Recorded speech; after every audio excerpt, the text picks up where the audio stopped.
Shalom Chavrim, I'm Stephen Ben-Nun. You're watching Israeli News Live. We got troubling things coming all out of Europe. Doesn't seem like anything is calming down over here. You want to talk about a mess. We are definitely seeing a mess. RT is reporting that Theresa May must withdraw desperate Trump state visit invitation, says the MPs. There is the parliament members in the UK are in an uproar like never before. As you can see by the picture on your screen here, the protests out in front of the Big Ben's clock there is just massive amount of people there in the park outside of there, and that park can hold a lot of people, just wall-to-wall people. It says MPs of all parties called for disgusting, as they quote-unquote, disgusting U.S. President Donald Trump to be barred from making a UK state visit later this year following Prime Minister Theresa May's desperate invitation. The MPs spoke out on Monday during a parliament debate which was triggered by a 1.85 million strong petition calling for Trump's state visit to be blocked, as it would be an embarrassment to the Queen, according to what they're stating there.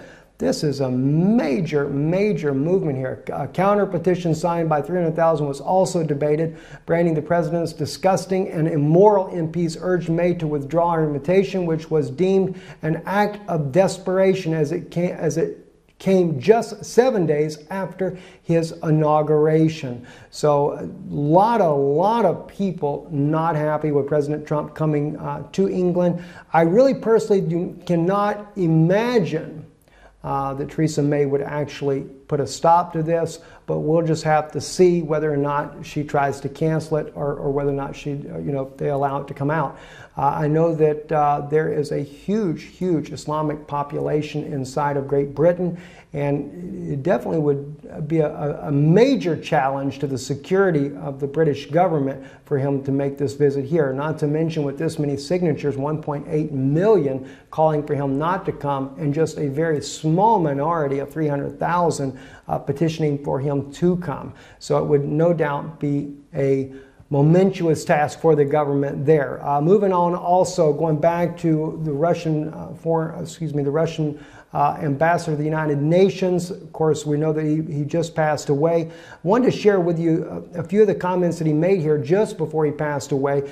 It says here on RT, Haley's demand for Russia to surrender the sovereignty of Crimea back to Ukraine. Churkin referred his American colleague to the preamble to the U.S. Constitution, thus reminding the U.S. ambassador that Crimea's voted to become part of Russia and secure freedom and avoid Kiev's tyranny.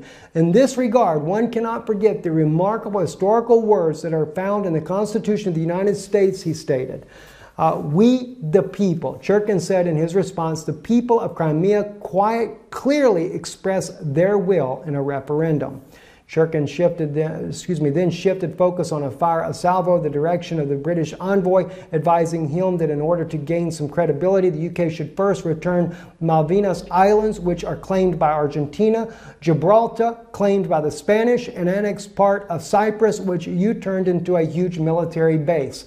So it's kind of interesting to see how Churkin was going along here.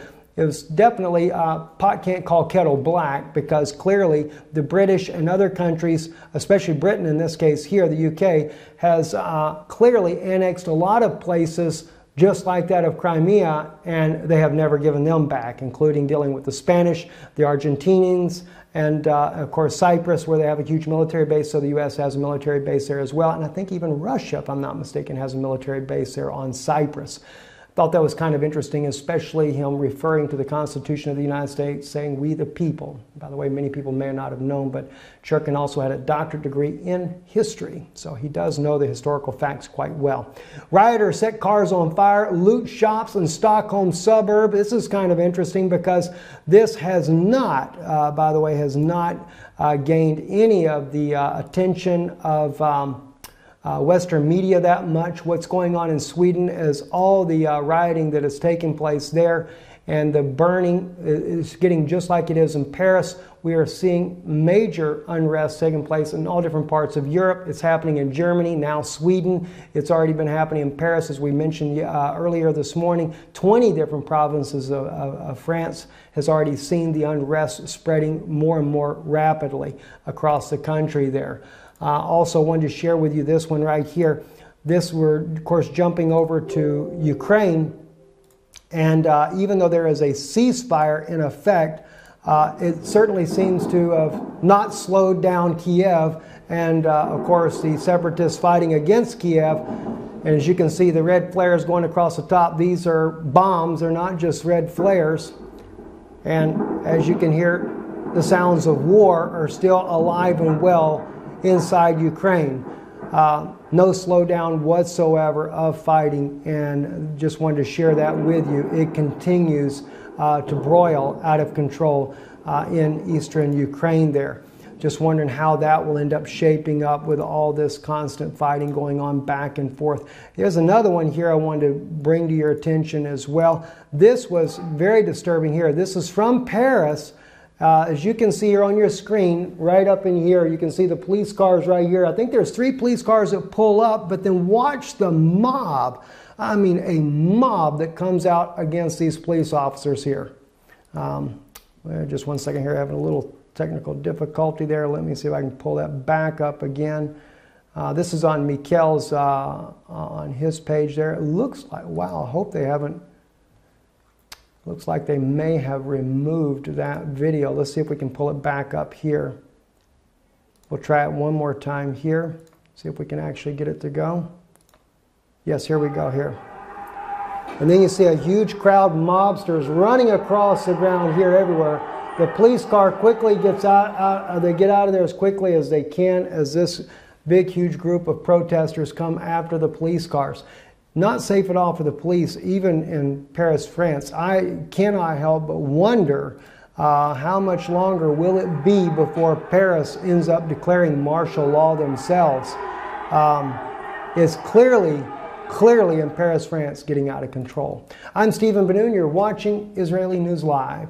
By the way, too, those of you that are watching Israeli News Live that do support the work that we'll be doing in Israel, March the 28th, don't forget that meeting there, and check out our latest message we just released on Danun Institute. I think you'll find that very enlightening, very interesting message there. We will not be sharing it here on Israeli News Live, so I'll put a link below for you.